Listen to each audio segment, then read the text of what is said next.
बुधमालिकाभ्यां दूरीकृतानम्रविपत्रिताभ्यां नमो नमः श्रीगुरुपादुकाभ्यां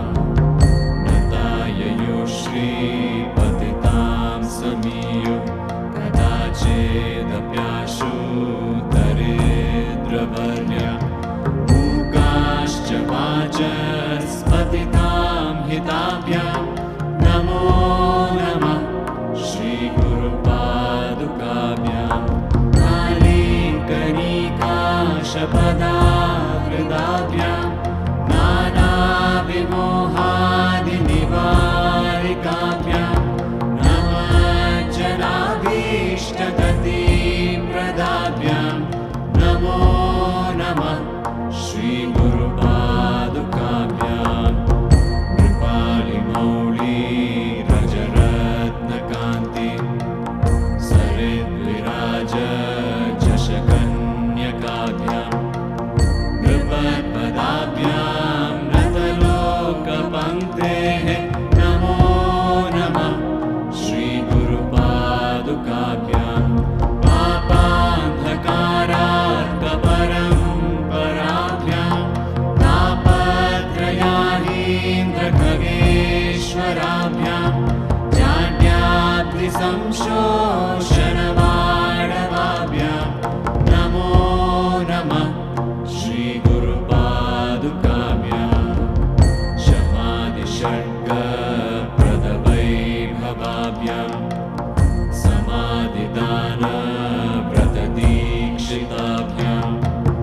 रमादवाङ्घ्रे स्थिरभक्तिताभ्यां नमो नमः श्रीगुरुपादुकाभ्यां स्वार्चापराणामखिलेष्टताभ्यां स्वाहा सहायक्षधुरन्दराभ्यां स्वान्ता च भावप्रदपूजनाभ्यां नमो नमः श्रीगुरुपादुकाभ्यां कामादिसर्पव्रजकारुणाभ्यां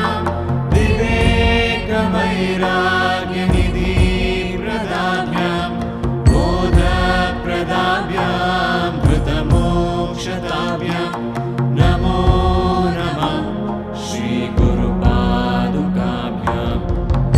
अनन्तसंसारसमुद्रतार नौकायिताभ्यां गुरुभक्तिताभ्यां वैराग्यसाम्राज्यदपूजनाभ्यां नमो नमः श्रीगुरुपादुकाभ्यां कवित्ववाराशिनिशाकराभ्यां दौर्भाग्यदावां बुधमालिकाभ्यां दूरीकृतानम्रविपत्तिताभ्यां नमो नमः श्रीगुरुपादुकाभ्यां नताययो श्रीपतितां समीयो कदाचिदप्याशु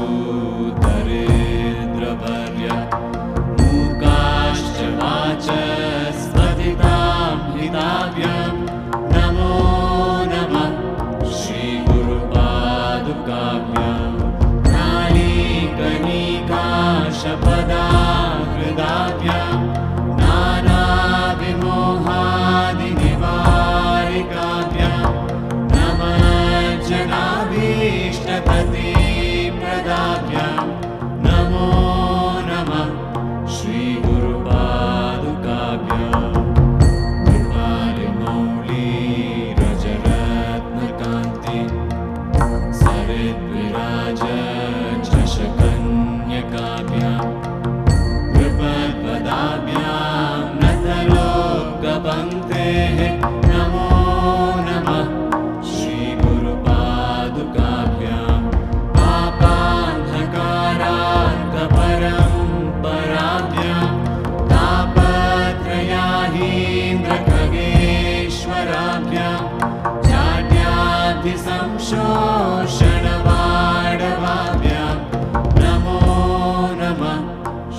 श्रीगुरुपादुकाभ्यां शमादिषड्गप्रदवैभवाभ्यां समाधिदानव्रतदीक्षिताभ्यां रमाधवाङ्ग्रे स्थिरभक्तिताभ्यां नमो नमः श्रीगुरुपादुकाभ्यां स्वाचापराणामखिलेष्टताभ्यां स्वाहा सहायाक्षधुरन्धराभ्यां स्वान्ताच्च भावप्रदपूजनाभ्यां नमो नमः श्रीगुरुपादुकाभ्यां कामादिसत्त्वव्रजगारुणाभ्यां विवेकवैराग्यनिधिप्रदाभ्यां बोधप्रदाभ्यां मृतमोक्षताभ्यां नमो नमः श्रीगुरुपादुकाभ्याम् अनन्तसंसारसमुद्रतार नौकायिताभ्यां गुरुभक्तिताभ्यां वैराग्यसाम्राज्यदपूजनाभ्यां नमो नमः श्रीगुरुपादुकाभ्यां कवित्ववाराशिनिशाकराभ्यां दौर्भाग्यदावाम्बुधमालिकाभ्यां दूरीकृतानम्रविपत्तिताभ्यां नमो नमः श्रीगुरुपादुकाभ्यां नताययो श्रीपतितां समीयो कदाचिदप्याशु दरिद्रवर्य मूकाश्च वाचस्पतितां हिताभ्यां नमो नमः श्रीगुरुपादुकाभ्यां नारीकनिकाशपदाकृताभ्यां नानाविमोहादिनिवारिकाभ्यां नमज्जनाभीष्टप्रदाभ्यां नमो नमः श्रीगुरुपादुकाभ्यां कृपालिमौली व्रजरत्नकान्ति सरिद्विराज झषकन्यकाभ्यां नृपत्पदाभ्यां नतलोकपङ्क्तेः नमो नमः श्रीगुरुपादुकाभ्यां पापान्धकाराकपरम्पराभ्यां तापत्रयाहीन्द्रखगेश्वराभ्यां जाड्याभिसंशोषणवाडवाभ्यां नमो नमः श्रीगुरुपादुकाभ्यां शमादिषड्गप्रदवैभवाभ्यां समाधिदानव्रतदीक्षिताभ्यां रमाधवाङ्ग्रे स्थिरभक्तिताभ्यां नमो नमः श्रीगुरुपादुकाभ्यां स्वाचापराणामखिलेष्टताभ्यां स्वाहा सहायक्षधुरन्धराभ्यां स्वान्ताच्च भावप्रदपूजनाभ्यां नमो नमः श्रीगुरुपादुकाभ्यां कामादिसत्त्वव्रजगारुणाभ्यां विवेकवैराग्यनिधिप्रदाभ्यां बोधप्रदाभ्यां मृतमोक्षताभ्यां नमो नमः श्रीगुरुपादुकाभ्याम् अनन्तसंसारसमुद्रतार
वैराग्यसाम्राज्यदत्पूजनाभ्यां नमो नमः श्रीगुरुपादुकाभ्यां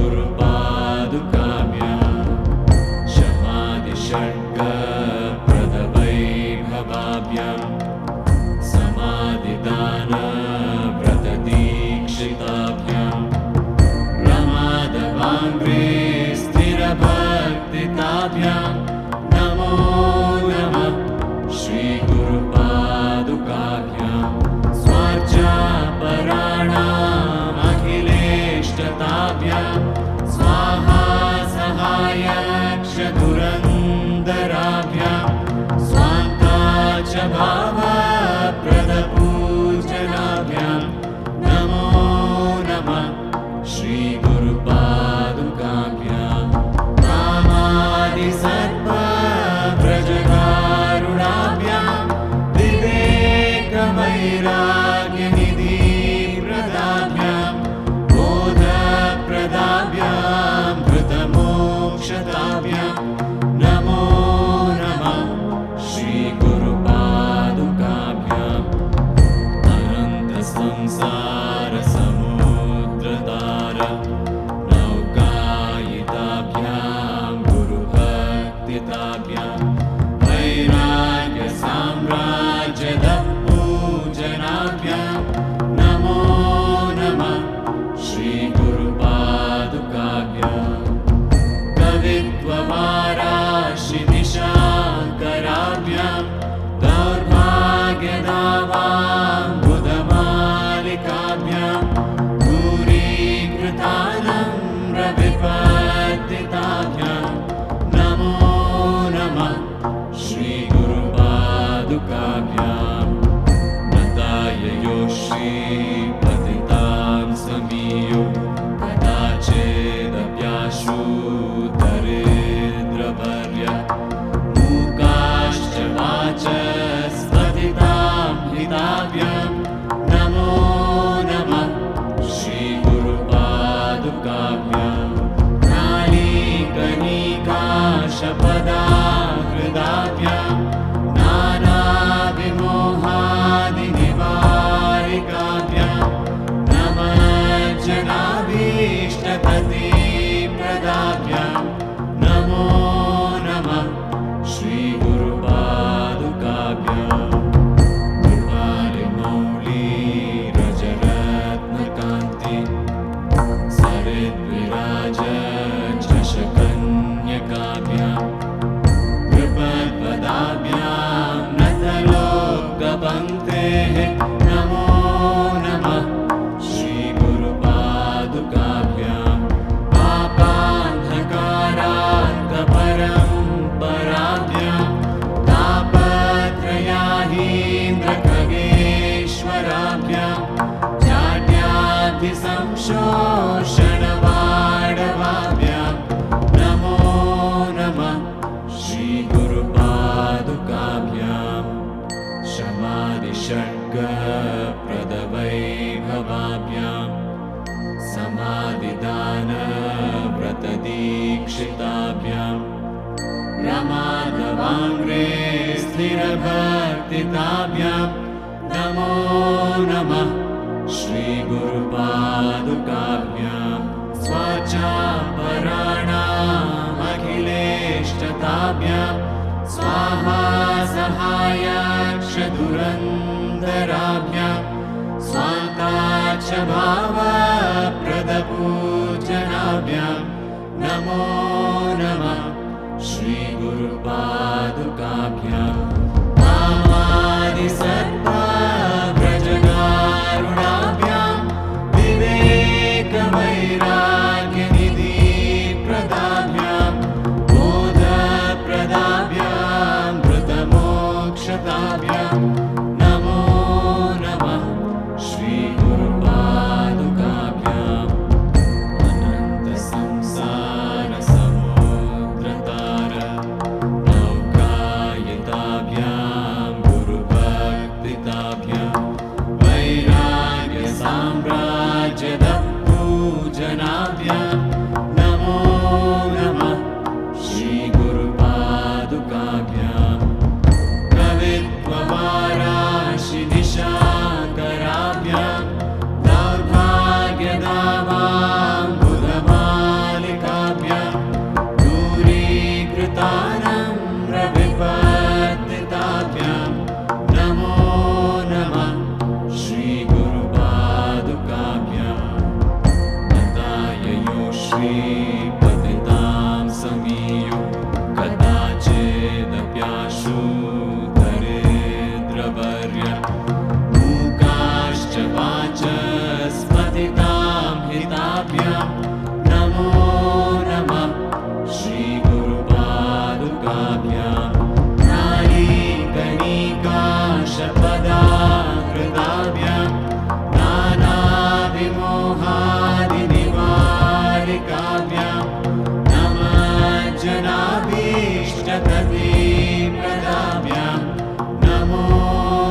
प्रमादवाङ्ग्रे स्थिरभक्तिताभ्यां नमो नमः श्रीगुरुपादुकाभ्यां स्वाचापराणामखिलेष्टताभ्यां